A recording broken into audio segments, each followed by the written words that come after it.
కీర్తనల గ్రంథము 81వ అధ్యాయము 16వ వచనం మరోసారి చదువుకుందాం.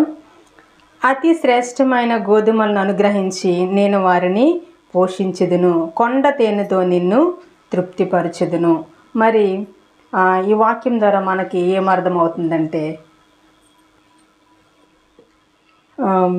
పోషణ కోసము మనకి అనేక మందికి చింత ఉంటుంది కదా. మరి ఈరోజు నా వాక్య భాగం ఏంటంటే, పోషించబడుట కోసం, పోషణ ఆహార విషయం కోసము నేను మాట్లాడాలని ఇష్టపడుతున్నాను. అయితే మరి ఇక్కడ దేవుడు అంటున్నాడు, అతి శ్రేష్టమైన గోధుమలను అనుగ్రహించి నేను వారిని పోషించెదను. మరి మనము బయట గోధుమ పిండి కొన్నాం అనుకోండి, ఖచ్చితంగా అందులో కల్తీ ఉంటుంది, ఏమేమో కలుపుతారు, మైదా ఏదేదో కలుపుతారని చెప్తారు. కానీ దేవుడు అంటున్నాడు, అతి శ్రేష్టమైన గోధుమలను అనుగ్రహించి నేను మిమ్మల్ని పోషిస్తాను, తృప్తిపరుస్తాను అంటున్నాడు అనమాట. కొండ తేనెతో తృప్తిపరుస్తాడంట. మామూలుగా తేనె కూడా కల్తీది ఉంటుందని చెప్తారు కదా, కానీ ఇక్కడ ఏమన్నాడు, కొండ తేనెతో తృప్తిపరుస్తాడంట. కొండ తేనె దేనికి సాదృశ్యంగా ఉందంటే, కొండ తేనె దేనికి సాదృశ్యంగా ఉంది చెప్పండి? ప్యూరిటీ, శ్రేష్టతకి సాదృశ్యంగా ఉంది. కొండ తేనెతో దేవుడు తృప్తిపరుస్తాడు. తేనె అనేకమైన వాటిలో ఔషధంగా వాడుతారు కదా. అయితే మరి దేవుడు అంట మనల్ని ఆ విధంగా తృప్తిపరుస్తాడని తెలియపరుస్తాడు. మనకి చాలామందికి చింత ఉంటుంది. ఏదైనా కష్ట పరిస్థితి వచ్చినప్పుడు, పని లేనప్పుడు, ఉద్యోగం లేనప్పుడు, మరి ఆర్థిక మాంద్యం గుండా వెళ్తున్నప్పుడు, ఆర్థిక ఇబ్బందులు గుండా వెళ్తున్నప్పుడు, రేపు మా పరిస్థితి ఎట్లా, మా పిల్లల పరిస్థితి ఎట్లా, మాకు ఏ ఆస్తులు లేవు, మేము ఎలా బ్రతుకుతాము, ఎలా జీవిస్తాము, ఎలా పోషించబడతాము, మాకు ఏ ఆధారం లేదు కదా అని చాలామందిలో చింత ఉంటుంది. ఇది మీకే కదా, నాకు కూడా చాలాసార్లు చింత కలిగింది. ఆ చింత కలిగిన సమయంలో నాతో దేవుడు మాట్లాడిన మాటలే ఈరోజు నేను మీ ముందు పెట్టాలని ఇష్టపడుతున్నాను. అయితే మరి పోషణ విషయంలో 2 రకాల పోషణ, ప్రతి మనిషికి 2 రకాల పోషణ అవసరం. ఏంటి 2 రకాల పోషణ అంటే, మన శరీరానికి మనము ఆహారం కోసం చింతే శరీరానికి ఆహారం కావాలి, అలాగే మన ఆత్మకు కూడా పోషణ కావాలి, ఆత్మకు కూడా ఆహారము కావాలి. ఎందుకంటే ప్రతిరోజు మనం ఆహారం ఎందుకు తింటాం చెప్పండి? బలం కోసము, ఆరోగ్యం కోసము ప్రతిదినం మనము ఆహారం తీసుకుంటాం. మరి మన ఆత్మ కూడా బలంగా ఉండాలి కదా. మన ఆత్మకు కూడా ఆహారము అవసరము. శరీరానికి ఆహారం ఎలాగ అవసరము, ఆత్మకు కూడా ఆహారము అవసరము. మరి ఆత్మకు ఆహారం ఏంటి? వాక్యము. నేనే జీవాహారము అన్నాడు దేవుడు. లాస్ట్ వీక్ మనం విన్నాం కదా. కాబట్టి మరి ఆ జీవాహారం అనే ఈ వాక్యము ప్రతిదినము మనం ఆహారం ఎలా తీసుకుంటున్నామో ఆ విధముగా మనము ప్రతిదినము వాక్యము చదవాలి. మన ఆత్మను కూడా మనము పోషించుకోవాలి. అర్థమైందా? మనం వాక్యం చదివితేనే దేవుడు మనతో మాట్లాడి బలపరుస్తాడు. మన శరీరానికి ఎలాగ బలం కావాలా, ఆత్మకు కూడా బలము కావాలి. వాక్యం చదివినప్పుడే మనము మరి ఆత్మలో జారిపోము, పడిపోము, లోకము తట్టు మనము వెళ్ళిపోము. కాబట్టి మన ఆత్మకు కూడా పోషణ చాలా అవసరం. ప్రతిదినము మనము దేవునితో సహవాసం చేయాలా, వాక్యం చదవాలి. అప్పుడు మనము ఆత్మలో కూడా స్థిరంగా ఉంటాము, ఇంకా ఎదుగుతుంటాము. వాక్యపు లోతుల్లోకి మనము నడిపించబడతామని దేవుని వాక్యము తెలియపరుస్తుంది. మరి అతి శ్రేష్టమైన గోధుమలను అనుగ్రహించి నేను వారిని పోషించుదును. మరి ఇప్పుడు అందరికీ ఆరోగ్య విషయంలో చాలా శ్రద్ధ ఎక్కువైపోయింది. మరి బయట వాటిలో కల్తీ ఉంటుందని చాలామంది అవి కొనుక్కోవట్లే, డైరెక్ట్ మరి ఆ గింజలు తెచ్చుకొని పిండి పట్టించుకోవడం, గిన్నె పట్టించుకోవడము, యూజ్ చేయడము చేస్తున్నాం. కాబట్టి అదేవిధంగా మరి అంత ఆరోగ్య విషయంలో శ్రద్ధ తీసుకున్న మనము మన ఆత్మ ఆరోగ్య విషయంలో కూడా మనము శ్రద్ధ వహించాలని దేవుని వాక్యం తెలియపరుస్తుంది కదా. మరి మనం వాక్యం కూడా మనం వింటున్నది బోధ సరిగా ఉందా లేదా, సరిగా మనం వాక్యానుసారంగా నడుస్తున్నామా లేదా, మరి మనం ప్రతిదినం చెక్ చేసుకోవాలి. మన భక్తి దేవుని దృష్టికి సరిగా ఉందా లేదా, నేను దేవుని దృష్టికి సరిగా ఉంటున్నానా లేదా, వాక్యం సరిగా అర్థం చేసుకుంటున్నానా లేదా, మరి బోధించేవారు సరిగా బోధిస్తున్నారు లేదా అని మనము ప్రతి విషయంలో కూడా జాగ్రత్త వహించాలని దేవుని వాక్యము తెలియపరుస్తుంది. మరి అపోస్తల కార్యంలో ఒక మాట వ్రాయబడి ఉంటుంది, తీయొద్దు కానీ ఏంటంటే, మరి అక్కడ దైవజనుల వాక్యము బోధించిన తర్వాత అంట మరి బెరయా సంఘస్థులు ఆ వాక్యమును పరీక్షించి పరిశోధించి సరిగా ఉందా లేదా అని చెక్ చేసుకునేవారంట. ఆ విధముగా మన ఆత్మీయస్థితి, మన భక్తి మనము ఉండాలని దేవుని వాక్యము తెలియపరుస్తుంది. ప్రతిదినము చెక్ చేసుకోవాలి. వినటం మాత్రమే కాదు, వాక్యానుసారంగా మరి బోధిస్తున్నారా లేదా, అది మనకు అర్థమైందా లేదా, ఏమి బోధించారు, ఆ వాక్యానుసారంగా నేను జీవిస్తున్నాను లేదా అనేది మనము ఆలోచన చేసి పరీక్షించి ముందుకు వెళ్ళాలని మరి దేవుని వాక్యము తెలియపరుస్తుంది. అలాగే మత్తయి సువార్త 6వ అధ్యాయము 26వ వచనం చదువుకుందాం.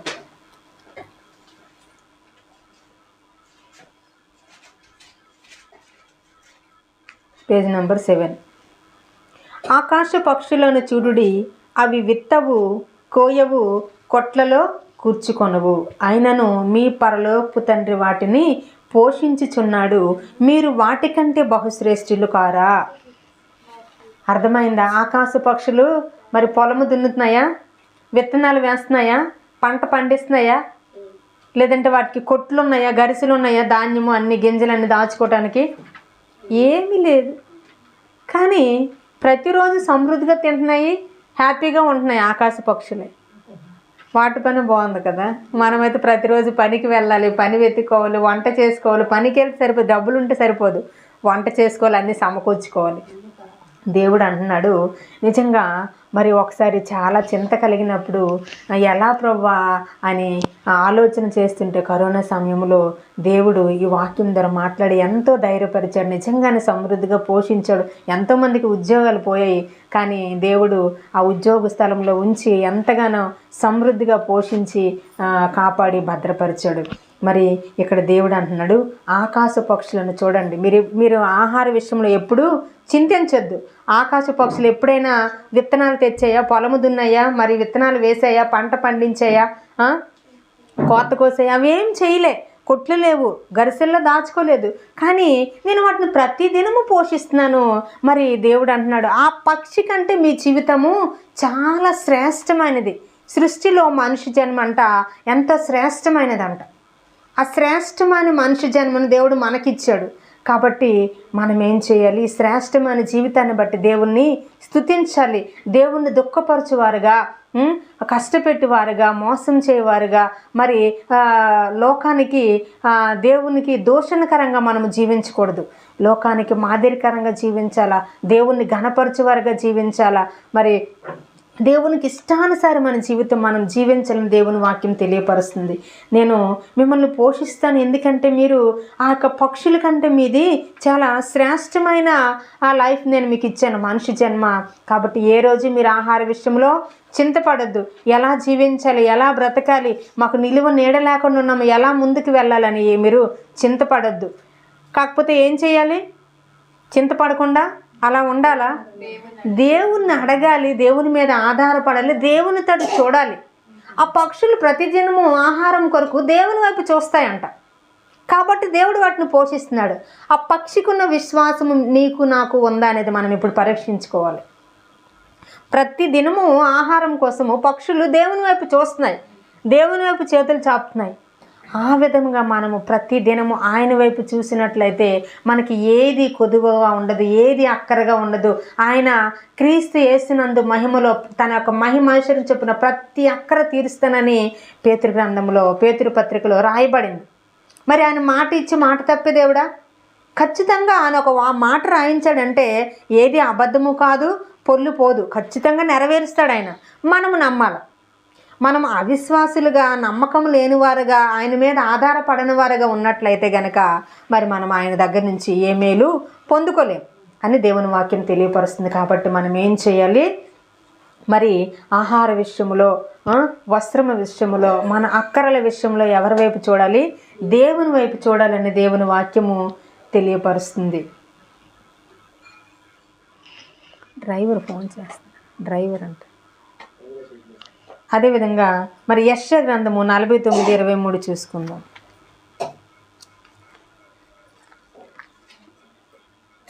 యెషయా గ్రంథానికి వచ్చేసేయండి.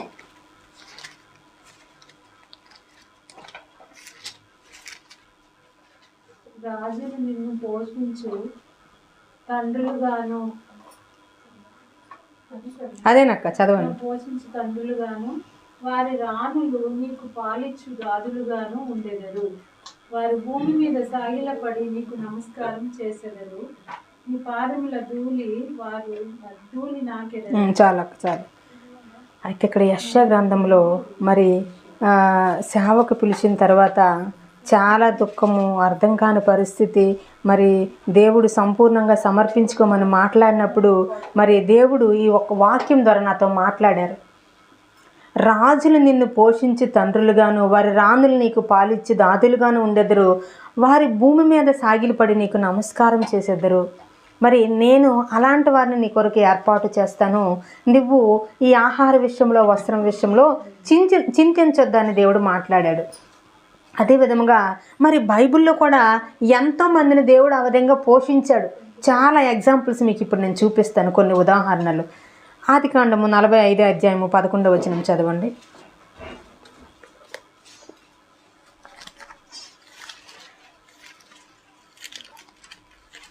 ఆదికాండము 45:11 వచనం.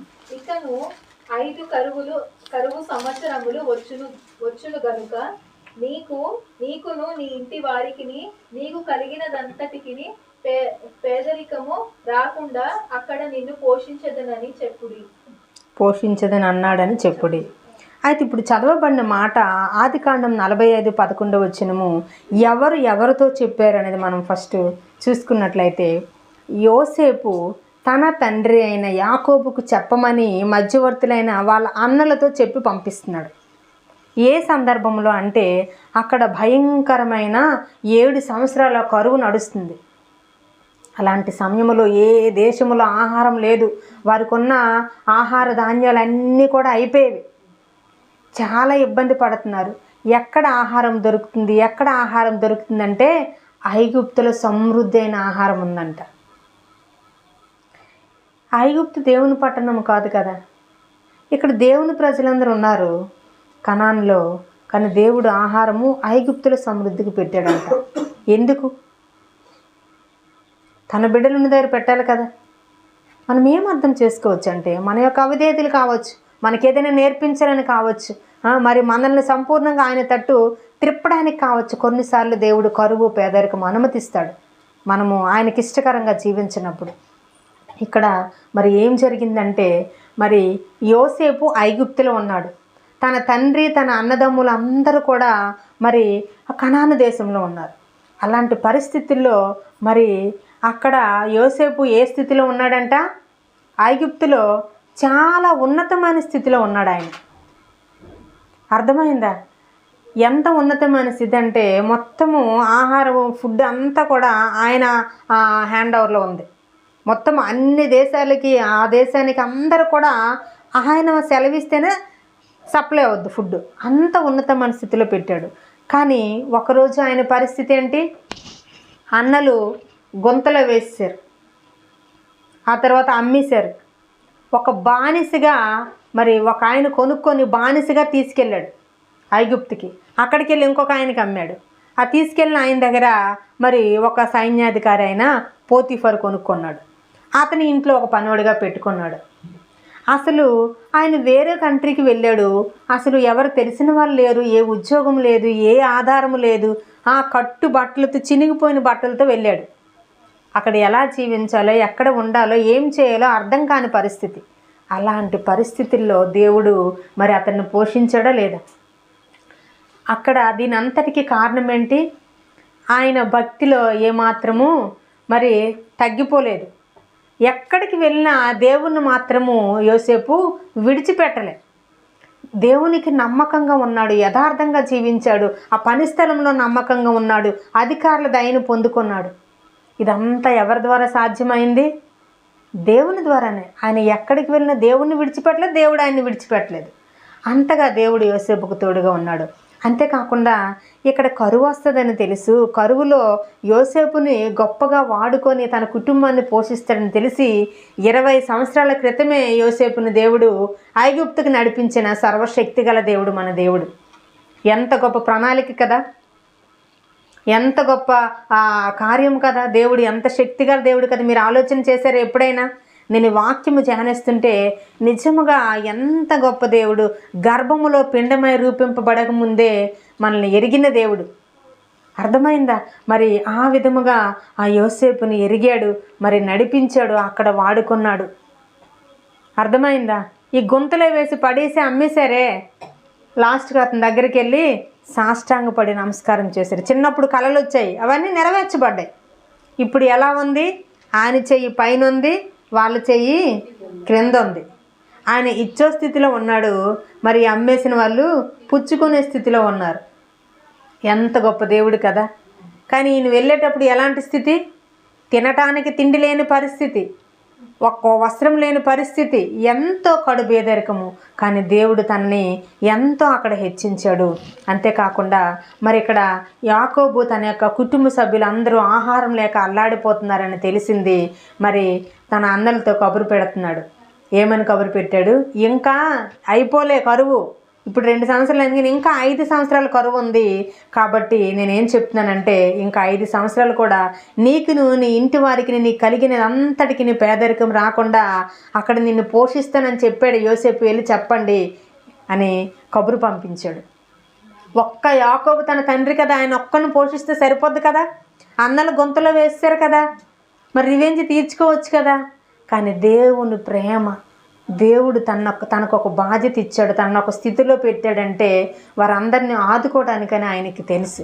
కాబట్టి మరి ఏదైతే చిన్నప్పుడు భక్తి నేర్చుకున్నాడో ఆ భక్తిలోనే ఆయన మరి ఏం చెప్తున్నాడు అదే కొనసాగుతున్నాడు. రివెంజ్ తీర్చుకోలేదు. కానీ మరి యాకోబుకి తన యొక్క ఇంటిలో ఉన్న కుటుంబ సభ్యులందరికీ ఇంకా మరి తనకు కలిగినది అంతటికి, అంటే ఏంటి కలిగింది? పశువులు ఉన్నాయి, గొర్రెలు ఉన్నాయి, ఒంటెలు ఉన్నాయి, వాటన్నిటిని కూడా నేను పోషిస్తా, రమ్మని చెప్పు అని చెప్పి వాళ్ళ అన్నలతో కబురు పంపించాడు. ఎంత చల్లని శుభవార్త కదా, ఎంత చక్కని మాట చెప్తున్నాడు కదా. ఎంత గొప్ప దేవుడు చూడండి. మరి అంతేకాకుండా ఆదికాండము 48:15-16 చదువుకుందాం. అతడు యోసేపును దీవించి, నా పితరులైన అబ్రహాము ఇస్సాకులు ఎవని ఎదుటి నడుచుచుండిరో ఆ దేవుడు, నేను పుట్టినది మొదలుకొని నేటి వరకు ఎవడు నన్ను పోషించెనో ఆ దేవుడు, అనగా సమస్తమైన కీడుల్లో నిన్ను తప్పించిన దూత ఈ పిల్లలను ఆశీర్వదించునుగాక. ఈ మాట ఎవరితో చెప్తున్నారంటే ఈ మాట యాకోబు చెప్తున్నాడు. యాకోబు యోసేపు పిల్లల్లోన మరి మనష్షే ఎఫ్రాయిములను దీవిస్తున్న సమయంలో ఆయన చెప్తున్నాడు. ఏమని చెప్తున్నాడు యాకోబు? నేను పుట్టినది మొదలుకొని నేటి వరకు ఎవడు నన్ను పోషించెను. ఆయన పుట్టినది మొదలుకొని ఆయన వృద్ధాప్యం వరకు మరి పోషించారంట. ఎవరు పోషించారు? జీవము గల దేవుడు. అర్థమైందా? మరి యాకోబు స్టోరీ, యోసేపు స్టోరీ ఇంచుమించు ఒకటే. ఆయన ఎలా వేరే కంట్రీకి వెళ్ళిపోయాడో ఈయన కూడా వేరే కంట్రీకి పారిపోయిన పరిస్థితే కదా. యాకోబు కూడా చిన్నప్పుడు అన్నను మోసం చేశాడు కదా యవ్వన సమయంలో. మరి తన అన్నను మోసం చేసేటప్పుడు మరి ఆ అన్నకి కోపం వచ్చి అన్న యొక్క ఆశీర్వాదాలు తీసుకున్నాడు. అక్కడి నుండి తప్పించుకు ప్రాణ భయముతో తన మామ దగ్గరికి పారిపోయాడు. అర్థమైందా?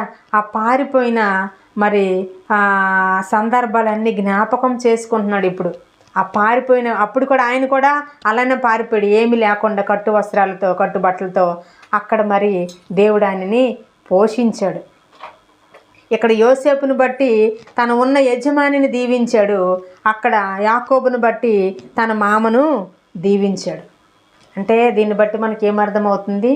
యాకోబు కూడా ఎంతో భక్తిపరుడు, విశ్వాసం గలవాడు, దేవుని మీద ఆనుకున్న వ్యక్తి అన్నట్లు మనకి అర్థమవుతుంది. ఇంకొకటి ఏంటంటే వీళ్ళిద్దరూ కూడా మరి ఆ యొక్క అన్ని దేశాల్లో దేవుని యొక్క పరిచర్య చేశారు, దేవుని కొరకు నమ్మకంగా జీవించారు. యవ్వనస్తులే, ఎక్కడ తొట్టిల్లిపోలేదు, ఎక్కడ దేనికి అమ్ముడుపోలేదు. అక్కడ దేవుని ప్రేమను చూపించారు. అక్కడ వారి జీవితం ద్వారా, వారి నడవడిక ద్వారా లోకానికి దేవుని యొక్క గొప్పతనము తెలియపరిచారు వారు. ఆ విధంగా మనం జీవిస్తున్నామో లేదో మనం చెక్ చేసుకోవాలి. ఏదైనా అవకాశం వస్తే యోసేపుకి అవకాశం వచ్చింది కదా పాపం చేయడానికి. మరి ఎవరైనా అవకాశం వస్తే ఓకే అంటారు. మరి ఏం చేశాడు యోసేపు? పాపము నుంచి పారిపోయాడు. ఆ విధంగా మనము జీవించాల. ఇప్పుడు ఎక్కడ చూసినా మరి పాపానికి ఈజీగా పడిపోతున్నారు, బానిసలైపోతున్నారు శరీర కోరికలకి.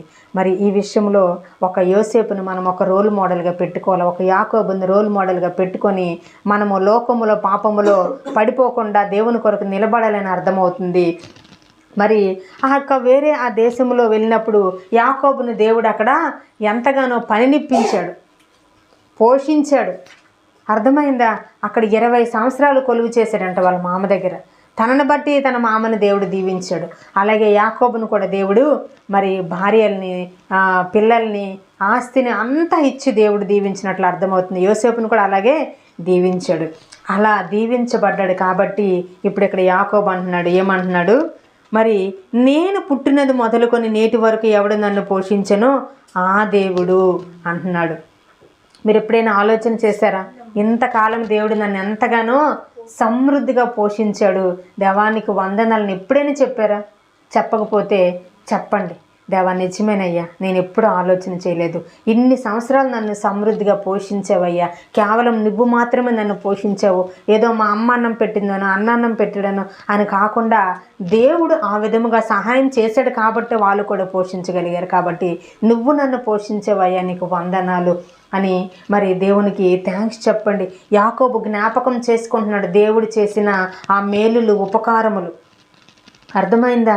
మరి అదేవిధంగా ఇంకా ఆదికాండము 50:21 చదువుకుందాం. కాబట్టి భయపడకుడి, నేను మిమ్మును మీ పిల్లల్ని పోషించదనని చెప్పి వారిని ఆదరించి వారితో ప్రీతిగా మాట్లాడెను. ఈ మాట ఎవరితో చెప్తున్నారని చూసుకున్నట్లయితే గనక మరి యోసేపు తన అన్నలతో చెప్తున్నాడు. ఆల్రెడీ అన్నలు వచ్చారు కదా, పోషిస్తున్నాడు కదా, మరలా ఎందుకు చెప్పాల్సిన పరిస్థితి వచ్చిందంటే మరి తన తండ్రి అయిన యాకోబు చనిపోయిన తర్వాత అన్నల్లో ఒక భయం వచ్చింది. ఏంటా భయము?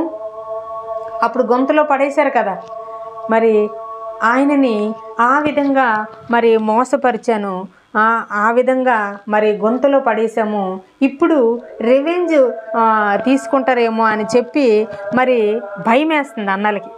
ఆ భయం వేస్తున్న సమయంలో మరి ఈయన మనల్ని పోషిస్తాడు లేదా, మన భవిష్యత్తు ఏంటి, మన పరిస్థితి ఏంటి అని వాళ్ళు ఆలోచన చేస్తున్న సమయంలో మరి అప్పుడు ఏం చేశారంటే వీళ్ళు ఒక ప్లాన్ వేసుకున్నారు. ఏంటంటే అక్కడ 17వ వచనంలో రాయబడి ఉంది. ఏంటంటే ఏం చెప్పారంటే, మన నాన్న చనిపోక ముందు ఒక మాట మాకు చెప్పాడు. ఏం చెప్పాడంటే, మరి యోసేపుతో చెప్పండి, మీ అన్నల్ని కీడు చేశారు, దయచేసి వారి అపరాధమును వారి పాపమును క్షమించమని అతనితో చెప్పుడనేను. కాబట్టి దయచేసి నీ తండ్రి దేవుని దాసుల అపరాధము క్షమించమనిరి. అయితే నాన్న మమ్మల్ని క్షమించమని మీకు చెప్పమన్నాడని చెప్పి యోసేపుకు చెప్తున్నారు. వీళ్ళంతటి వీళ్ళు ఆలోచన చేసుకొని అయితే యోసేపు చాలా దుఃఖపడి చాలా బాధపడి ఏమంటున్నాడంటే, మరి మీరు ఎందుకు నన్ను అపార్థం చేసుకుంటున్నారు, నేను ఖచ్చితంగా మిమ్మల్ని మీ పిల్లల్ని పోషిస్తాను, అవేవి నేను మనసులో పెట్టుకోను, మీరు ధైర్యంగా ఉండండి, భయపడొద్దని చెప్పి వారికి మరి ఆయన ఆదరించి ధైర్యపరుస్తున్నట్లు, వారితో ప్రేమగా మాట్లాడుతున్నట్లు కట్టి పొలలు ఏరుకోవడానికి వెళ్ళిందంట. అక్కడికి దేవుడంట మరి ఎవరిని నడిపించాడు? ఏలియా గారిని నడిపించాడు. మరి ఏలియా గారు వెళ్ళడము, ఆ తర్వాత ఆమె రొట్టె చేస్తుంది, అమ్మ అందులో నాకు ఒకటి ఫస్ట్ పెట్టమని చెప్పడము. ఆ తర్వాత ఏం జరిగింది? ఆమె కుండలో పిండి అయిపోలేదు, గిన్నెలో నూనె కూడా అయిపోలేదు. అంతగా దేవుడు ఆమెని ఎంతగానో దీవించాడు, పోషించాడు. ఆ కరువు సమయంలో చనిపోవటానికి సిద్ధముగా ఉన్న విధవరాలు తన యొక్క కుమారుణ్ణి, ఇక్కడ దైవజనుని ముగ్గురిని కూడా దేవుడు పోషించాడు. అంతేకాకుండా మరి ఆ కరువు ఉన్న 3.5 సంవత్సరాలు కూడా వాళ్ళ బంధుమిత్రులు అందరూ కూడా వీళ్ళింటికే వచ్చేవారంట. ఎప్పుడెప్పుడో దూరం చుట్ట బంధువులు అందరూ మరి బెల్లం ఉంటే చేమలు వస్తాయి అన్నట్లు అందరూ వచ్చి వాళ్ళ ఇంట్లో మరి విందు భోజనాలు ఆరగించి వెళ్ళేవారంట. దేవుడు వారింటిలో అంత ఆహార సమృద్ధి ఇచ్చాడు. అంతేకాకుండా మరి వాళ్ళ ఇంట్లో అంట ఎప్పుడు ప్రార్థనలు జరిగేవంట. అంటే అక్కడ ఏం దొరుకుతుంది? శారీరక ఆహారము, ఆత్మీయ ఆహారము. దైవజనుడు ఉన్నాడు, పైన ఒక రూమ్ కట్టించింది, ఒక రూమ్ ఉందంటే ఇచ్చేసిందంట ఆమె. నేను సొంతంగా చెప్పట్లేదు, ఇక్కడ రాయబడిందే చెప్తున్నాను. పై రూములో ఆయన 19వ వచనం ఉంది, తానున్న పై అంతస్తు గదిలోకి పోయి మరి తన మంచం మీద వాని పరుండబెట్టి, ఏ సందర్భంలో అంటే తన కుమారుడు ఒకసారి చనిపోవడం జరుగుతుంది. అప్పుడు ఆ దైవజనులు ఉన్న ఆ రూముకు పైకి తీసుకెళ్ళి ఆయన మంచం మీద పడుకోబెట్టి, ఏమయ్యా నువ్వు వచ్చావు మరి నాకు మేలు చేయటానికి కీడు చేయటానిక, ఉన్న ఒక్కగోనొక్క కుమారుడు కూడా చనిపోయాడని ఆమె దుఃఖముతో కన్నీరు కారుస్తుండగా వెంటనే దైవజనుడు వెళ్ళి మరి ఆ 20వ వచనం మనం చూస్తాం, ఆయన ఆ విధవరాల పక్షాన దేవునికి ఎంతో గోచాడి ప్రార్థన చేస్తాడు. ప్రార్థన చేసి మరి ఆ బిడ్డ మీద తిన్నగా పడుకొని ఇచ్చేసిన తర్వాత ఆ బిడ్డ బ్రతికినట్లు చూస్తాం. అంటే మరి అక్కడ దైవజనుడు ఆ 3.5 సంవత్సరాలు పోషించబడ్డాడు. అంతేకాకుండా ఆ విధవరాలు తన యొక్క కుమారుడు కూడా ఎన్నో మేలులు చూసినట్లు మనకు అర్థమవుతుంది. వాక్యములో ఎదిగారు, అలాగే ఆహార సమృద్ధి దొరికింది. అంతేకాకుండా చనిపోయిన తన కుమారుడు బ్రతికించబడ్డ, ధైర్యంగా ఉండు, నీ పరిస్థితి ఎలా ఉందా, నా పరిస్థితి ఎలా ఉంది, ప్రార్థన చేయి అని చెప్పి ఒకరికి ఒకరము ఆదరించుకోవాలి, ధైర్యపరచుకోవాలని దేవుని వాక్యము తెలియపరుస్తుంది. అర్థమైందా? అప్పుడు మన అందరము ఇప్పుడు ఎవరి ద్వారా పోషించబడతాము? క్రీస్తు ద్వారా పోషించబడతాం. అర్థమైందా? ఆత్మీయంగా పోషించబడతాము, భౌతికంగా పోషించబడతాము. మనలో కొట్లాట్లు, గొడవలు, అసమాధానము ఉందంటే గనక మరి ఆ దేవుని పోషణ అనేది మన నుంచి తీసివేయబడుతుంది. క్రీస్తే లేకపోతే పోషణ ఎక్కడి నుంచి వస్తుంది కదా? దేవుడు ఇక్కడ ఉండాలంటే ఫస్ట్ మనం ఏం చేయాలి? ఐక్యత కలిగి ఉండాలి. ఎందుకు? క్రీస్తుకి మనము అవయవములు ఉన్నాం కాబట్టి, ఆయన మన పోషకుడిగా ఉన్నాడు కాబట్టి ధైర్యంగా ఉండండి. ఆత్మీయంగా మనల్ని పోషిస్తాడు, మరి భౌతికంగా మనల్ని ఆయన పోషించి సంరక్షిస్తాడని దేవుని వాక్యము తెలియపరుస్తుంది. అదేవిధంగా కొలస్సీలకు రాసిన పత్రిక 2:19 చదువుకుందాం.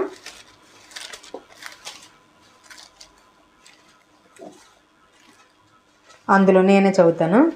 ఆ శిరస్సు మూలముగా సర్వ శరీరము కీళ్ల చేతను నరముల చేతను పోషింపబడి అతుకబడినదై దేవుని వలన కలుగు వృద్ధితో అభివృద్ధి పొందుచున్నది. యాక్చువల్లీ మరి ఈ 2 పత్రికలు కూడా ఎవరు రాశారంటే పౌలు గారు రాశారు. అక్కడ ఎఫెసీ సంఘానికి చెప్తున్నాడు మరి ఐక్యత కలిగి ఉండమని, ఇక్కడ మరి కొలస్సీ సంఘానికి చెప్తున్నాడు, కొలస్సీ ప్రజలకి. ఓకేనా? అయితే అక్కడ ఏం చెప్తున్నాడు? శిరస్సు అంటే తల. శిరస్సు మూలముగా మరి సర్వ శరీరం అంటే మన బాడీ అంతా కూడా కీళ్ళ చేతను నరముల చేతను అంటే ఎముకలు నరాలతో కనెక్ట్ అయి ఉంటాయి, తెలుసా? ఇప్పుడు మెడల నొప్పి అంటే ఎందుకంటే ఇక్కడ నుంచి నరాలు ఉంటాయి. ఈ నరాలు వెన్నుపూస నుంచి కాళ్ళ వరకు జాయింట్ అయి ఉంటాయి. అర్థమైందా? మరి అలాగే ఈ వెన్నుపూస కూడా ఇక్కడ నుంచి మరి మొత్తము ఇక్కడ వరకు ఉంటుంది. ఇదంతా ప్రతిదీ కనెక్షన్ ఉంటుంది. ఈ చేతులకు కానీ కాళ్ళకు కానీ బాడీ అంతటికి ఎముకలు నరాలు. ఓకేనా? అలా కనెక్ట్ అయి ఉంటాయి కాబట్టి మరి మనందరం కూడా చాలా స్ట్రాంగ్గా బలంగా ఉండగలుగుతున్నాం. ఓకేనా? మరి తల మన బాడీ అంతటిని ఆపరేట్ చేస్తుంది. అలాగే క్రీస్తు అంట మరి శిరస్సు అయిన క్రీస్తు సర్వ శరీరం అంటే మరి సంఘం అంతటినీ కూడా దేవుడు ఆపరేట్ చేస్తున్నాడు. అలా మనము ఒకరికి ఒకరము కనెక్ట్ అయి ఉండాలి. అర్థమైందా? అప్పుడు దేవుని వల్ల కలుగు వృద్ధితో అభివృద్ధి పొందుతుందంట. మనము దేవుని వలన ఏదైతే మేలు ఉందో, అభివృద్ధి ఉందో, ఆశీర్వాదం ఉందో అది మనం పొందుకుంటామని దేవుని వాక్యము తెలియపరుస్తుంది. కాబట్టి మనం ఏం చేయాలి? సంఘముతో కనెక్ట్ అయి ఉండాలి. నేను ఒక్కదాన్ని ప్రార్థన చేసుకుంటానులే, నాకు అయిపోద్ది, నేను ఇప్పుడు రాలేను, నాకు ఓపిక లేదు అని మందిరానికి రారు కదా, వాళ్ళందరితో దేవుడు మాట్లాడుతున్నాడు. అర్థమైందా? ఖచ్చితంగా మనము సంఘానికి రావాలి, దేవునితో సంఘముతో సహవాసం కలిగి ఉండాలి. వాళ్ళతో మాట్లాడితే ఏం జరుగుతుందో, వీళ్ళతో మాట్లాడితే ఏం జరుగుతుందని అలాంటి భయాలు మనము పెట్టుకోకూడదు. ఏమి జరగదు. పరిశుద్ధాత్మదేవుడు ఉన్నాడు, ఆయన ఆపరేట్ చేస్తాడు, ఆయన మన మధ్యలో ఉన్నాడు, ఆయన మనకు శిరస్సుగా ఉన్నాడు. ఈ సంఘం ద్వారా మనము మేలులు దీవెనలు పొందుకోవాలంటే ఆయనతో మనందరం కూడా కనెక్ట్ అయి ఉండాలని దేవుని వాక్యము తెలియపరుస్తుంది. అప్పుడు దేవుడంట మనల్ని పోషించి సంరక్షించి మరి అభివృద్ధిలోకి తీసుకొస్తాడంట. అర్థమైందా? మనందరం కూడా క్రీస్తు ద్వారా పోషించబడాలంటే ఆయనతో కనెక్ట్ అయి ఉండాలి, మరి సంఘముతో మరి సహవాసం ఉండాలి, దేవునితో సహవాసం ఉండాలి. అప్పుడు మనము పోషించబడతాము, అభివృద్ధి చెందుతాము, దీవించబడతాం. అర్థమైందా? ఒకరు పడిపోతుంటే ఇంకొకరు బలపరుస్తుంటారు, ఒకరు కృంగని స్థితిలో ఉంటే ఇంకొకరు ఆదరిస్తుంటారు. మన ఒక్కరమే ఇంట్లో ఉంటే ఆ బాధ వల్ల మరికొంచెం శరీరంలో రోగాలు ఎక్కువైపోతుంటాయి. ఇక్కడికి వచ్చామనుకోండి అవన్నీ మర్చిపోతాం. కాబట్టి మరి సంఘముతో సహవాసము, దేవునితో సహవాసము చాలా ఇంపార్టెంట్. అదేవిధంగా నేను చర్చికి వెళ్తున్నాను కదా, బైబిల్ చదవకపోయినా పర్వాలా అనుకోవడానికి లేదు. ప్రతిదినం మనము వాక్యం చదవాలి, కుటుంబ ప్రార్థన ఉండాలి, పర్సనల్ ప్రేయర్ ఉండాలి. దేవునితో ఇలా అంత రిలేషన్ మెయింటైన్ చేసినట్లయితే ఎక్కడ ఏ నరము కట్ అయిపోదు, ఏ ఎముక విరిగిపోదు, చాలా హెల్తీగా ఉంటాము. అంటే ఆత్మీయంగా మనము బలంగా ఉంటాము, మరి పోషించబడతామని దేవుని వాక్యము తెలియపరుస్తుంది. దేవుడు తన పరిశుద్ధ వాక్యం దీవించి ఆశీర్వదించును గాక. ఆమేన్.